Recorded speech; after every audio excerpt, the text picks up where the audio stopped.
প্রবল ঘূর্ণিঝড় রিমালের প্রভাবে ভয়ঙ্কর উত্তাল সাগর, তীব্র জোয়ারের ধাক্কায় ভেঙে পড়ছে উপকূল রক্ষা বাঁধ।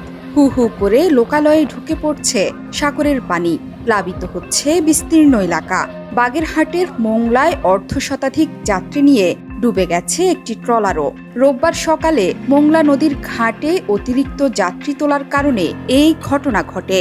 ডুবে যাওয়া নৌকাটিতে কতজন যাত্রী ছিল তা নিশ্চিত হওয়া না গেলেও ধারণা করা হচ্ছে ৭০ থেকে ৮০ জন।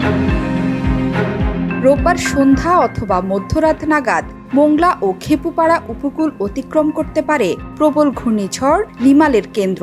তবে এরই মধ্যে ঝড়ের অগ্রভাগ পৌঁছে যাওয়ায় বাংলাদেশের উপকূলীয় এলাকায় ঝড়ো ও দমকা হাওয়া সহ বৃষ্টি শুরু হয়েছে। দক্ষিণের উপকূল জুড়ে তৈরি হয়েছে আতঙ্ক। আবহাওয়া অধিদপ্তর থেকে মহা বিপদ সংকেত দেখিয়ে যেতে বলা হয়েছে। রিমালের প্রভাবে উপকূলীয় কয়েকটি জেলায় দ্বীপ ও চরে ৮ থেকে ১২ ফুটের বেশি উচ্চতার জলোচ্ছ্বাসে প্লাবিত হতে পারে। সাইক্লোন জামশন ভেঙে যেতে পারে, জলের চাপ দিলে থাকবে না, সেই জন্য আমরা এই জায়গায় ভয়তে আসি। যখন দেখতেছি আমি আর পারতেছি না, জীবন যুদ্ধের সঙ্গে লড়তে আমি আর পারতেছি না, সেই সময় ছাড়া আপনার এই সাইক্লোন সেন্টারে আসলে এই দিকের মানুষ মনে করেন যে আসে না। আর এই জায়গাতে সাইক্লোন তাই এনে আসা না আসাই সমান আমি দেশে আমরা বাড়ি আর ভালো আছি, এনে আসাচ্ছে। দুপুর থেকেই দমকা ঝোড়ো হাওয়া শুরু হওয়ায় জলোচ্ছ্বাসে প্লাবিত হয়েছে সুন্দরবনের বিস্তীর্ণ এলাকা। ভূমি ভেসে যাচ্ছে কমপক্ষে ৫ ফুট উঁচু জলোচ্ছ্বাসে। ডুবে গেছে হিরন পয়েন্টের বিশ্ব ঐতিহ্যের স্মৃতিফলক। পটুয়াখালীর রাঙ্গাবালির দক্ষিণ চর মন্তাজ গ্রামের বন্যা নিয়ন্ত্রণ বেড়িবাঁধ ভেঙে পানি ঢুকেছে লোকালয়ে।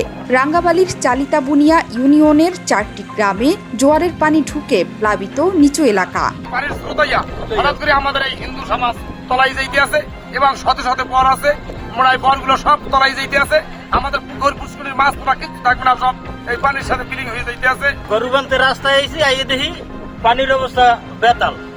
আমরা তরতরি রাস্তা ছিটে যে আমরা রাস্তা লইয়া দাফাদাফি করতে আছি, বারবারই সব তলাই যাইতে আছে। এর প্রভাবে পায়রা ও মোংলা সমুদ্র বন্দরকে ১০ নম্বর মহাবিপদ সংকেত এবং চট্টগ্রাম ও কক্সবাজার সমুদ্র বন্দরকে ৯ নম্বর মহাবিপদ সংকেত দেখাতে বলা হয়েছে। চট্টগ্রামের শাহ আমানত আন্তর্জাতিক বিমানবন্দর ও কক্সবাজার বিমানবন্দরে ফ্লাইট ওঠানামা বন্ধ ঘোষণা করা হয়েছে। বন্ধ করা হয়েছে অভ্যন্তরীণ নৌযান চলাচল।